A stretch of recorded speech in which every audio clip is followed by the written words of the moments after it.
Buenos días.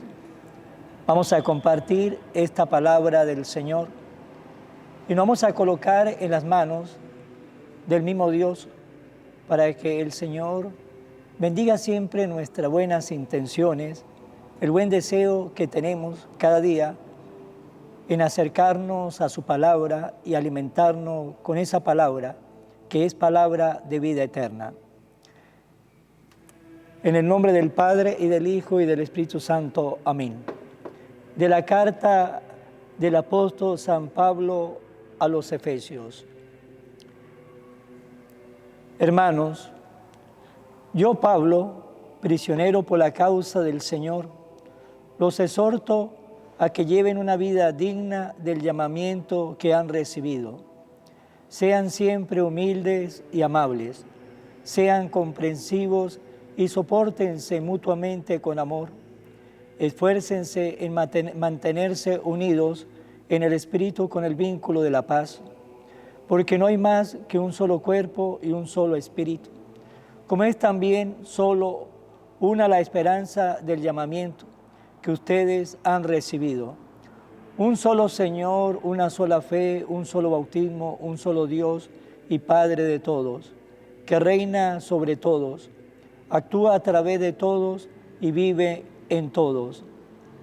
Cada uno de nosotros ha recibido la gracia en la medida en que Cristo se la ha dado. Él fue quien concedió a unos ser apóstoles, a otros ser profetas, a otros ser evangelizadores, a otros ser pastores y maestros. Y esto para capacitar a los fieles, a fin de que, desempeñando debidamente su tarea, construya el cuerpo de Cristo, hasta que todos lleguemos a estar unidos en la fe y en el conocimiento del Hijo de Dios, y lleguemos a ser hombres perfectos, que alcancemos en todas sus dimensiones la plenitud de Cristo. Palabra de Dios. El mensaje del Señor resuena en toda la tierra. Los cielos proclaman la gloria de Dios y el firmamento anuncia la obra de sus manos.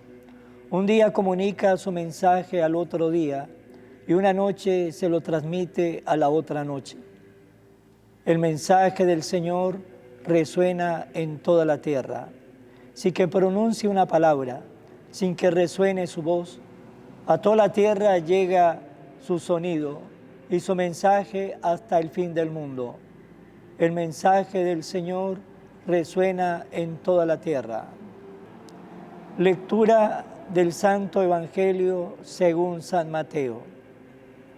En aquel tiempo, Jesús vio a un hombre llamado Mateo sentado a su mesa de recaudador de impuestos y le dijo: sígueme. Él se levantó y lo siguió. Después, cuando estaba a la mesa en casa de Mateo, muchos publicanos y pecadores se sentaron también a comer con Jesús y sus discípulos.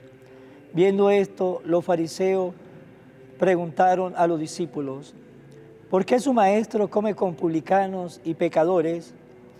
Jesús lo oyó y le dijo: no son los sanos los que necesitan de médico, sino los enfermos. Vayan pues y aprendan lo que significa: yo quiero misericordia y no sacrificios. Yo no he venido a llamar a los justos, sino a los pecadores. Palabra del Señor. Gloria a ti, Señor Jesús. Hoy nos habla de una llamada, nos habla de una vocación y nos habla de San Mateo. Y nos dice que Mateo era un recaudador de impuestos.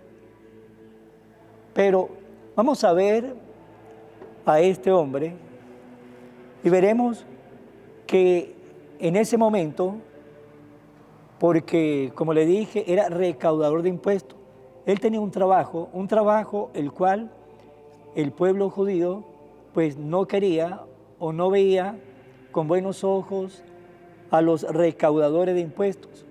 ¿Por qué motivo?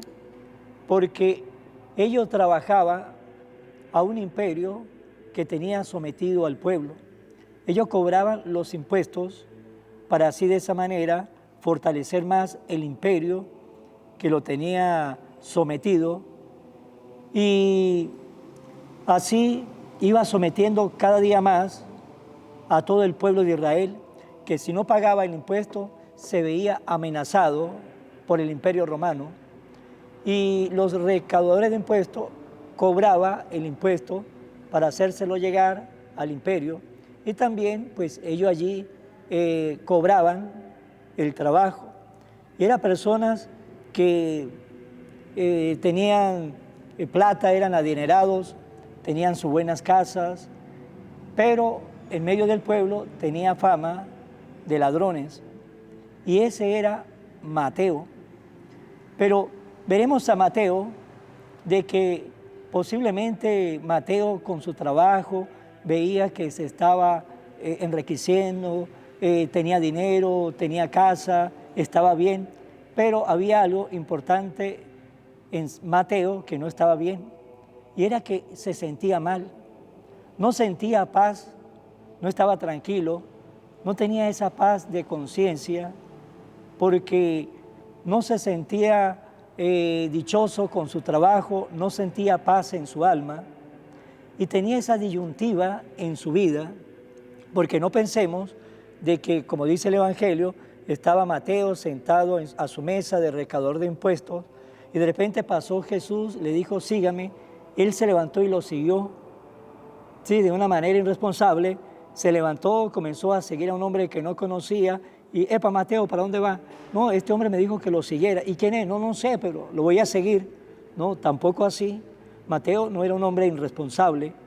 Ya Mateo, lo más seguro, que había visto a Jesús varias veces. Había posiblemente escuchado ya a Jesús, y ya se sentía llamado, ¿sí?, en su corazón, y veía que aquellas palabras que predicaba Jesús y que enseñaba Jesús le llegaba a su corazón. Hacía que esas palabras que le enseñaba Jesús, pues sentía paz en su corazón, se sentía bien, mientras lo que él hacía era todo lo contrario. No sentía paz, sentía el remordimiento de conciencia de que no estaba haciendo las cosas bien, quería tranquilidad, estaba pensando qué voy a hacer con mi vida, cuál es la prioridad, lo más importante para mi vida, cuando un día Jesús pasó por allí. Fue Jesús el que se acercó, fue Jesús el que pasó por allí y le dijo a Mateo, lo invitó y le dijo, sígueme. Y en ese momento Mateo se levantó y lo siguió. Allí Mateo tomó una decisión, le hizo una llamada a Jesús, y era una decisión que ya venía en el corazón, en la vida de Mateo. ¿Qué voy a hacer con mi vida? ¿Cuál es la prioridad de mi vida? ¿Qué es lo que tengo que hacer para sentirme bien, para sentir paz? Y cuando vino esa invitación de Jesús, cuando Mateo ya llevaba en su corazón lo que aquel hombre decía, las enseñanzas de aquel hombre, la vida de aquel hombre, la invitación de una nueva vida que proclamaba Jesús con su predicación, y cuando llegó el momento de la invitación de Jesús, que le dijo, sígueme, aquel hombre se levantó y se fue con Jesús. Había encontrado lo que él quería, porque esa llamada cambió la vida totalmente de Mateo hasta su muerte. A partir de ese momento, Mateo fue de Jesús. A partir de este momento, Mateo estuvo con Jesús, y a partir de ese momento, Mateo comenzó a darse a conocer como un seguidor de Jesús. Esa fue su prioridad. En ese momento él supo que era la prioridad para su vida y lo más importante. Pues también nosotros en la vida debemos tener nuestras prioridades. En nuestra vida nosotros también debemos saber qué queremos, y aquello que queremos nos debe llevar a nosotros a tener tranquilidad, a tener paz, paz de conciencia, a sentirnos bien. Pues bien, tenemos nosotros una prioridad que es igual para todos, y esa es la prioridad más importante que tenemos todos, que es recibir a Jesús, estar cerca de Él. Es una prioridad que tenemos todos. ¿Por qué? Porque Él es Dios y Él nos pide a nosotros y nos dice a nosotros en su palabra de que Él tiene que estar de primero en nuestras prioridades. Y nos dice, el que quiera más a su padre y a su madre más que a mí no es digno de mí. El que quiera a sus hermanos más que a mí no es digno de mí. El que quiera más a su esposo, a su esposa que a mí no es digno de mí. Pues bien, la primera prioridad que ustedes y yo debemos tener en esta vida es Dios. Dios debe estar por encima de todo. Y cuando nosotros tenemos esa prioridad, tenemos bien organizadas nuestras prioridades en la vida y tenemos a Jesús de primero, como debe ser, todo lo demás va a venir por añadiduría. Nos dice la palabra, busque el reino de los cielos, busque a Dios, lo demás vendrá por añadiduría, porque cuando tenemos a Jesús como la primera prioridad, todo lo demás, la parte material, la tenemos bien organizada, ¿sí? Nos ubicamos bien. El que tiene a Dios como su primera prioridad, esa persona será un buen esposo, una buena esposa, un buen hijo, una buena hija, un buen trabajador, una buena trabajadora, un buen estudiante responsable con la vida. ¿Por qué? Porque tiene a Jesús de primero y como le dije, busca el reino de Dios y lo demás vendrá por añadiduría. Pero cuando en nuestra vida nuestras prioridades no las tenemos bien ubicadas, si no tenemos a Jesús de primero, simplemente no lo tenemos, porque o lo tenemos de primero o no lo tenemos. Si no tenemos a Jesús de primero en nuestras prioridades, pues nuestra vida no va a estar muy bien organizada. No tenemos organizada la parte espiritual, la parte material, la vamos a tener bastante desubicada, porque el que no tiene a Dios de primero no será un buen esposo, una buena esposa, un buen amigo, ni una buena amiga, no será muy buen trabajador, será una persona irresponsable muchas veces, no será una persona de fiar.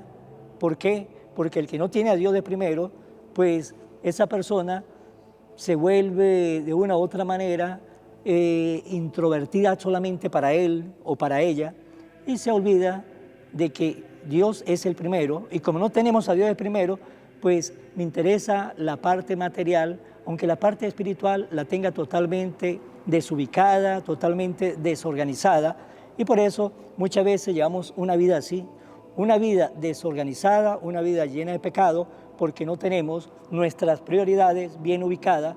Y para tener nuestras prioridades muy bien organizadas, debemos tener a Jesús de primero. O lo tenemos de primero o simplemente Él no está, no lo tenemos.